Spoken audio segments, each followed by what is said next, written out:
العالمین والصلاة والسلام علی سید الانبیاء والمرسلین اما بعد فاعوذ باللہ من الشیطان الرجیم بسم اللہ الرحمن الرحیم الحمدللہ الہادی پروگرام میں رحمت کونین صلی اللہ علیہ وسلم کی فرما برداری اور اطاعت پر کلام چل رہا تھا، اور ہم نے آپ کو سمجھایا تھا کہ جب تک سید دو عالم صلی اللہ علیہ وسلم کی اطاعت میں کامل نہیں ہوں گے، ہم اللہ تعالیٰ کی بارگاہ میں کوئی مقام حاصل نہیں کر سکتے ہیں۔ اور اگر ہم اس میں کامیاب ہو جاتے ہیں، اللہ تعالیٰ نے خود انعامات کا وعدہ فرمایا کہ وَمَن يُطِعِ اللَّهَ وَالرَّسُولَ فَأُولَٰئِكَ مَعَ الَّذِينَ أَنْعَمَ اللَّهُ عَلَيْهِمْ مِنَ النَّبِيِّينَ وَالصِّدِّيقِينَ وَالشُّهَدَاءِ وَالصَّالِحِينَ وَحَسُنَ أُولَٰئِكَ رَفِيقًا۔ اللہ تعالیٰ فرماتا ہے جس نے اللہ تعالیٰ اور اس کے رسول کی اطاعت کی، وہ ان لوگوں کے ساتھ ہوگا جن پر اللہ نے اپنا انعام فرمایا، یعنی انبیاء علیہ السلام، صدیقین، شہداء اور صالحین، اور یہ کیا ہی اچھے ساتھی ہیں۔ تو دیکھیں، اس سے یہ معلوم ہوا کہ اگر اطاعت رسول اختیار کی جائے تو یہ ہمارے لیے آخرت میں انبیاء علیہ السلام اور دیگر نفوس قدسیہ کے قرب اور ان کی معیت کا سبب بن سکتا ہے۔ اس سے ہی اندازہ کر لیں کہ کوئی معمولی چیز نہیں ہے۔ بظاہر احکام ہمیں ہماری نگاہوں کے اعتبار سے، ورنہ وہ عظمت کے لحاظ سے بہت بڑے ہوتے ہیں۔ ہمارے بعض لوگ بعض احکام کو بہت ہی معمولی سے سمجھتے ہیں، یار کریں تو ٹھیک ہے، نہیں کہ تو کیا ہو گیا۔ لیکن ذرا اخروی انعام کو ذرا سامنے رکھیں تو پتہ چلے گا کہ یہ چھوٹی چیز نہیں تھی، بہت بڑی بات ہے کہ کوئی شخص اپنے قول کو، اپنے عمل کو، اپنی نگاہوں کے استعمال، کان، سماعت، زبان، ہاتھ، پیر اور دیگر جسمانی اعضاء کو بالکل نبی کریم صلی اللہ علیہ وسلم کے حکم کے مطابق استعمال کرے۔ اگر وہ رزق حاصل کر رہا ہے، پیسہ کما رہا ہے تو حکم رسول کے مطابق، خرچ کر رہا ہے تو حکم رسول کے مطابق، مل رہا ہے، کسی جگہ بیٹھتا ہے، اٹھتا ہے تو نبی کریم صلی اللہ علیہ وسلم کی تلقین کے مطابق جو اس طرح کر لیتا ہے تو اس کا ایک ایک عمل نیکی میں شمار ہوتا ہے، عبادت میں شمار ہوتا ہے، اس پہ ثواب کا ترتب ہوتا ہے۔ گویا کہ ہر لمحہ اس کے اتنے درجات بلند ہو رہے ہوتے ہیں کہ کچھ انتہا نہیں۔ اس لیے کوشش یہ کرنی چاہیے، میں آپ سے جو اپنے بھائیوں بہنوں سے مسلسل گزارش کر رہا ہوں کہ ہم جو آپ کی خدمت میں ذکر کرتے ہیں ان باتوں کو معمولی نہ سمجھا جائے، نگاہ حقارت سے نہ دیکھا جائے۔ 50 دفعہ آپ نے بات سنی ہو، 51ویں دفعہ ایک دفعہ ہم سے بھی ضرور سنیے، آپ کو انشاءاللہ بہت کچھ سیکھنے کا موقع ملے گا، سمجھنے کا موقع ملے گا، اور جب آپ عمل کریں گے تو اللہ تعالیٰ آپ میں ایک انقلابی تبدیلی پیدا کر کے آپ کے روحانی درجات کی بلندی کا سامان فرمائے گا، اور آپ اس کی برکت یہ دیکھیں گے کہ دنیا میں بھی برکتیں ہوں گی اور آخرت میں بھی ہوں گی۔ ابھی جو حدیث چل رہی تھی یہ امام احمد نے اور نسائی اور ابن ماجہ نے حضرت عمرو بن شعیب رضی اللہ تعالیٰ عنہ سے روایت کی ہے، وہ اپنے والد سے اور وہ اپنے دادا سے روایت کرتے ہیں کہ نبی کریم صلی اللہ علیہ وسلم نے ارشاد فرمایا کہ کھاؤ، پیو، صدقہ کرو اور پہنو جب تک اسراف و تکبر کی آمیزش نہ ہو۔ گویا کہ مومن کا کوئی بھی عمل، دیکھیں یہ بڑی پیاری بات ہے، اس کو سمجھنا چاہیے کہ ہماری شریعت ہمیں آزادی ضرور دیتی ہے لیکن مکمل آزادی نہیں دیتی ہے۔ بہت سی چیزوں میں آپ دیکھ سکتے ہیں آزادی، آپ سن سکتے ہیں، آپ بول سکتے ہیں، آپ چھو سکتے ہیں، لیکن مکمل نہیں۔ مکمل کا مطلب شتر بے مہار نہ بن جائے۔ آپ دیکھ سکتے ہیں لیکن یہ دیکھ سکتے ہیں، اس میں آپ کو آزادی ہے، یہ نہیں دیکھ سکتے، اس میں آپ مقید ہیں، یوں۔ اور آپ غور کریں گے کہ جس ملک میں کوئی قانون نہ ہو، وہ ملک مہذب کہلائے گا یا وہ جنگل کا منظر پیش کرے گا؟ آپ کا جواب یہی ہوگا کہ وہ بالکل جنگل کی طرح ہے۔ جیسے ہم بعض اوقات اپنے ملک کے قوانین کو دیکھتے ہیں کہ قانون بہت اچھا ہے تو عمل پیرا ہونے کی کوئی صورت نہیں ہوتی، تو پھر ہم کہتے ہیں یار ہمارا یہ ملک ہے کہ جنگل ہے، اور جس کو انصاف نہیں ملتا وہ کس قدر بھڑکتا ہے، اور ہم باہر کے ملک والوں کی تعریف کرتے ہیں کہ یار ان کے ہاں بڑا اچھا نظام ہے۔ سوال یہ پیدا ہوتا ہے کیسے ہے وہ اچھا نظام؟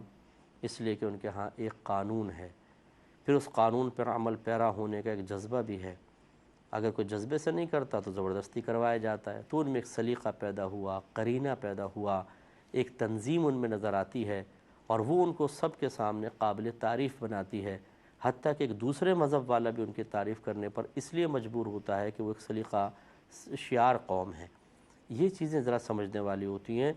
جب ہم دوسروں کی کسی چیز کی پابندی کے بعد پیدا ہونے والے سلیقے اور تنظیم پر تعریف کر رہے ہیں، تو جب ہمارا مذہب اسلام ہمیں کچھ پابندیوں کی تعلیم کرتا ہے کچھ قیودات بتاتا ہے تو ہم بیزار کیوں ہو جاتے ہیں؟ ہم کیوں یہ نہیں سمجھتے کہ جس طرح دوسرے ملک والے اس پر عمل پیرا ہو کر آج ایک ضرب المثل بن چکے ہیں، لوگ ان کی مثالیں دیتے ہیں، ایسے ہم مثالی کیوں نہ بن جائیں؟ حالانکہ آپ تھوڑا سا غور کیجئے گا، جو کچھ وہ عمل کر کے اس مقام تک پہنچے ہیں وہ سب کا سب ہمارے مذہب کا حصہ آپ کو نظر آئے گا۔ ہمارے مذہب کی تعلیم اکثر یعنی تقریباً جو اچھی چیزیں ہیں وہ ہمارے مذہب کا حصہ ہیں۔ تو اسی طریقے سے ہمارا مذہب اسلام ہمیں کھانے میں، پینے میں، حتیٰ کہ پہننے تک کے اندر قرینہ اور سلیقہ سکھاتا ہے۔ اتنا کوئی پیارا مذہب ہوگا، اتنا کوئی کامل مذہب ہوگا؟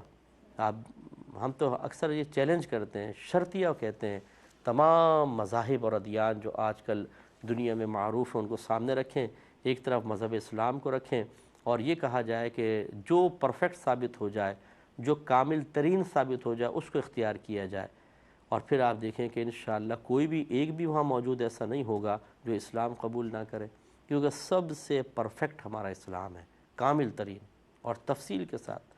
تو بہرحال خلاصہ کلام یہ کہ نبی کریم نے کھانے پینے، صدقے اور پہننے میں اسراف اور تکبر سے بچنے کی تلقین فرمائی۔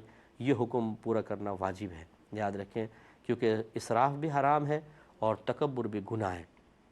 اسراف کی تعریف آپ کو بتائی کہ ایسا کوئی کام جس میں نہ دین کا فائدہ نہ دنیا کا فائدہ، یعنی اس طرح اللہ کی نعمت کو استعمال کرنا، یوں کہیں کہ جس میں نہ دین کا فائدہ ہو نہ دنیا کا، وہ پھر نعمت کا گویا کہ ضائع کر رہے ہیں آپ اس کو، وہ اسراف کہلائے گا۔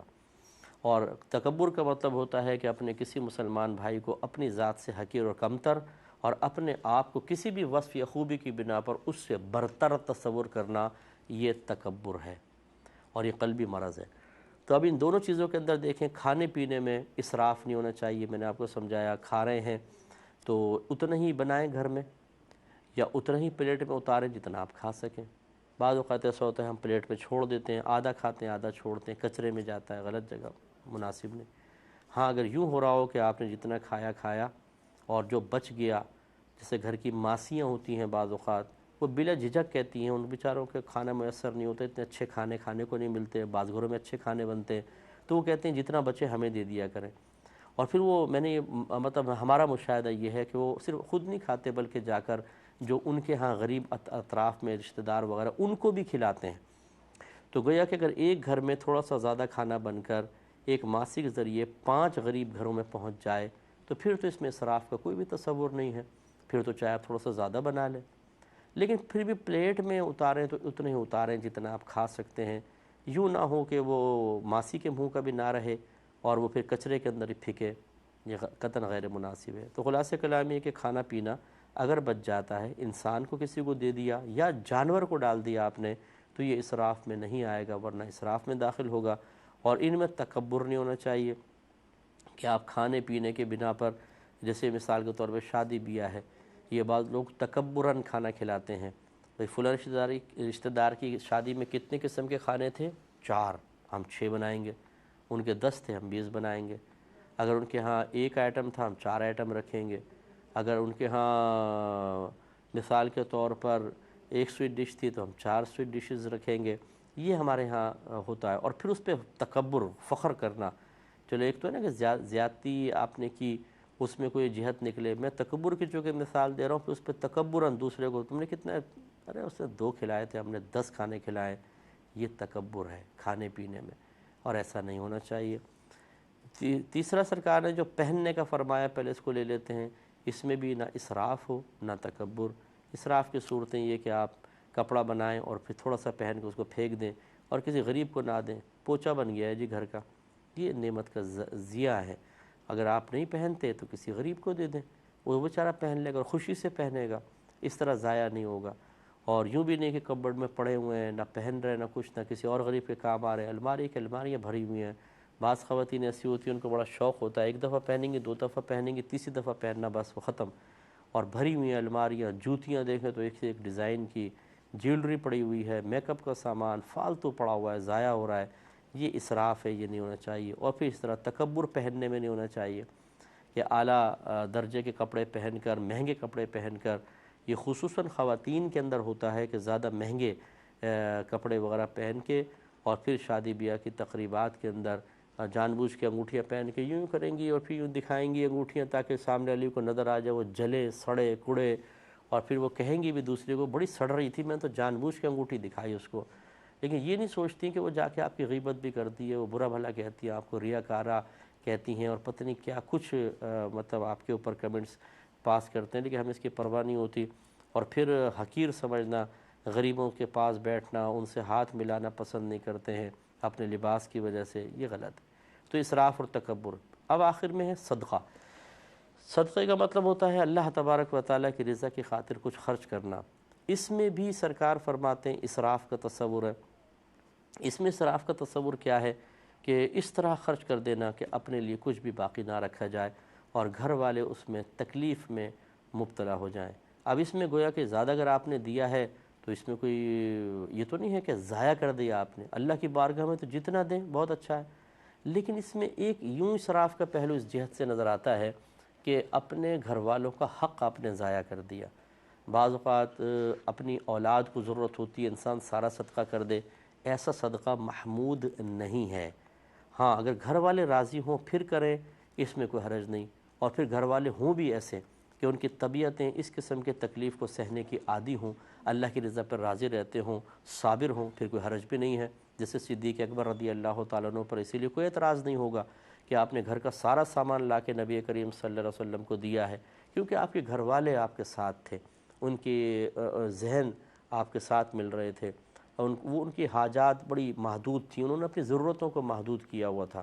لیکن آج فی زمانہ ہرگز ہم کسی کو یہ مشورہ نہیں دیں گے کہ وہ اپنے گھر کا سارا سامان جوش میں آ کر کے بس اس کا مائک میں اعلان ہو جائے، یا جو کوئی بڑے بزرگ بیٹھے ہیں اور وہ منگوا رہے ہیں کہ بھی اپنے گھر سے سامان لاؤ، ہمیں ضرورت ہے اس وقت چندے کی اور آپ سارا لائیں، تو وہ اپنے ساتھ بٹھا کے فخراً آپ کا اعلان کر دیں۔